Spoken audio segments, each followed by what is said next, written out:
എല്ലാവർക്കും സ്വാഗതം. ഈ റിവ്യൂ ഇഷ്ടപ്പെടുവാണെങ്കിൽ ഒന്ന് ലൈക്ക് ചെയ്തും സബ്സ്ക്രൈബ് ചെയ്തും സപ്പോർട്ട് ചെയ്യണേ. അപ്പോൾ നമ്മൾ കണ്ടതാണ് ജയശ്രീയും ശാരദയും കൂടി തട്ടം കൈമാറുന്ന സമയത്ത് സനൂപിൻ്റെ മകൻ ഓടി വരുന്നു. ആ തട്ടം തട്ടിക്കളഞ്ഞിട്ട് സനൂപിൻ്റെ മടിയിൽ കയറിയിരിക്കുന്നു. ആ സമയത്താണ് സനൂപിന് ഇങ്ങനെ ഒരു മകനുണ്ട് എന്നുള്ള കാര്യം എല്ലാവരും അറിയുന്നത്. അന്നേരം അവിടെ നിന്ന് കാവേരി ചോദിക്കുന്നുണ്ട്, ഇതെന്താ സ്വന്തമായിട്ട് മകനുണ്ടോ കല്യാണത്തിന് മുമ്പേ, ഇനി കുറേ കഴിയുമ്പം ഭാര്യയും വരുമോ എന്നൊക്കെ ചോദിക്കുന്നുണ്ട്. അന്നേരം അത് ഇഷ്ടപ്പെടുന്നില്ല ജയപാലന്. ജയപാലൻ പറയും, കാവേരി നീ മിണ്ടാതിരിക്കുക, ഇത് ഞാൻ പറഞ്ഞോളാം എന്ന് പറയുവാണ്. അന്നേരം ജയശ്രീ ചോദിക്കുന്നുണ്ട് കേട്ടോ, എന്താ ജയപാലേട്ടാ കുട്ടിയുള്ള കാര്യമൊന്നും പറഞ്ഞില്ലായിരുന്നോ എന്ന് ചോദിക്കുമ്പം അത് പിന്നെ പറയാമെന്ന് ഞാൻ ഓർത്തു എന്ന് പറയും. അന്നേരം ശാരദ ചോദിക്കുന്നുണ്ട്, ഇതെന്താ ജയപാലേട്ടൻ ഇങ്ങനെ നിസ്സാരമായിട്ട് പറയുന്നത്, ഇത് നിസ്സാരമായിട്ട് മാറ്റിവെച്ച് പിന്നെ പറയേണ്ട ഒരു സംഭവമാണോ, ഇനി മകനും ഭാര്യയും വേറെ ഉണ്ട് എന്ന് പറയുമോ എന്ന് ചോദിക്കുമ്പം ജയപാലൻ അതിനെ ഇങ്ങനെ നിസ്സാരമായിട്ട് പറയുക, പിന്നെ ഭാര്യയുള്ള ഒരാൾ വേറെ വിവാഹം കഴിക്കാൻ വരുമോ, അവന് ഭാര്യയില്ല, ഈ കുഞ്ഞുണ്ടായതിനു ശേഷം ആദ്യത്തെ ഭാര്യ എന്തോ അസുഖം വന്ന് മരിച്ചുപോയി, അതുകൊണ്ട് ഇത്ര നാളും കല്യാണം കഴിക്കാതിരിക്കുമായിരുന്നു, ഇപ്പോഴാണ് കല്യാണത്തിന് സമ്മതിച്ചത് എന്നുള്ള രീതിയിൽ സംസാരിക്കുന്നു. വിറഞ്ഞു കയറി വരുന്നുണ്ട് കാവേരിക്ക്.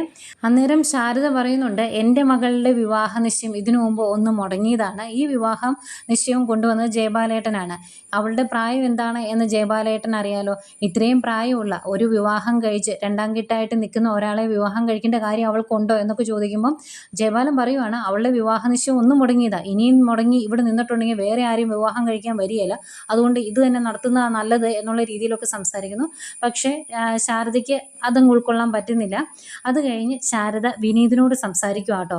വിനീതിനോട് പറയുന്നുണ്ട്, ശാരദ നിനക്ക് എൻ്റെ മകളെ ഇഷ്ടമാണ് എന്ന് എനിക്കറിയാം, ആ സമയത്ത് നീ നിൻ്റെ ഇഷ്ടം പറഞ്ഞ സമയത്ത് അവൾക്ക് ഈ നാട്ടിൽ നിന്നും പുറത്തു പോയി നല്ല രീതിയിൽ ജീവിക്കണം എന്നൊക്കെയായിരുന്നു ആഗ്രഹം, അതുകൊണ്ട് അത് നടന്നില്ല. ഇപ്പം ഞാൻ നിന്നോട് ചോദിക്കുവാണ്, എൻ്റെ മകളെ വിവാഹം കഴിക്കാൻ നിനക്ക് താല്പര്യമുണ്ടോ, സമ്മതമാണോ എന്ന് ചോദിക്കുമ്പം വിനീത് സമ്മതം അറിയിക്കുന്നു. അതുകൊണ്ട് തന്നെ ശാരദ എല്ലാവരുടെയും മുമ്പിൽ വെച്ച് പറയുന്നുണ്ട്, എൻ്റെ മകളുടെ വിവാഹ നിശ്ചയം ഇന്നിവിടെ നടക്കും, എൻ്റെ മരുമകനുമായിട്ട് എന്ന് പറയുവാണ്. ഇത് ജയപാലൻ അങ്ങ് ഇഷ്ടപ്പെടുന്നില്ല. കാരണം ജയപാലൻ ഒരു പാവയെ പോലെ കൊണ്ട് നടക്കുമായിരുന്നു ശാരദ ഇവിടെ ഒരു ഉറച്ച തീരുമാനം എടുക്കുന്നു.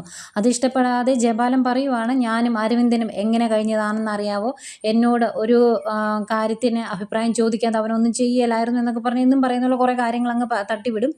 ഇതിനിടയ്ക്ക് ഷോ കാണിച്ച് ഫോട്ടോ എടുത്ത് പോയെന്നൊക്കെ കാണിക്കുമ്പം കൈ തട്ടി ഫോട്ടോ താഴെ പോയി കഴിയുമ്പം ആ ഫോട്ടോ എടുത്ത് ശാരദയുടെ കയ്യിലോട്ട് കൊടുക്കുമ്പോൾ അതിൻ്റെ ബാക്കി വശമാണ് ശാരദയുടെ നേരെ വരുന്നത്. അന്നേരമാണ് ശാരദ അതിൻ്റെ ബാക്കിൽ എഴുതിയേക്കുന്നത് കാണുന്നത്. അരവിന്ദൻ ആ ഫോട്ടോയുടെ ബാക്കിൽ എഴുതി വെച്ചിട്ടുണ്ടായിരുന്നല്ലോ, ജയപാലൻ ചതിയനാണ് എന്നുള്ള രീതിയിൽ. അത് ശാരദ കാണുന്നു. ശാരദയ്ക്ക് ഏകദേശം കാര്യങ്ങളെല്ലാം മനസ്സിലാകുന്നു. പിന്നീട് വിനീത് ജയപാലനെ കോളറിന് പിടിച്ച് അവിടുന്ന് ഇറക്കി വിടുക കേട്ടോ. എന്നും വിനീതിനെയാണ് അവിടുന്ന് കളിയാക്കിയും ഓരോന്ന് പറഞ്ഞൊക്കെ ജയപാലൻ പുറത്താക്കുന്നത്. ഇന്ന് ജയപാലനെ കോളറിന് പിടിച്ച് ഇറങ്ങിപ്പോടാ പട്ടി എന്നുള്ള രീതിയിൽ സംസാരിക്കുന്നുണ്ട് വിനീത്.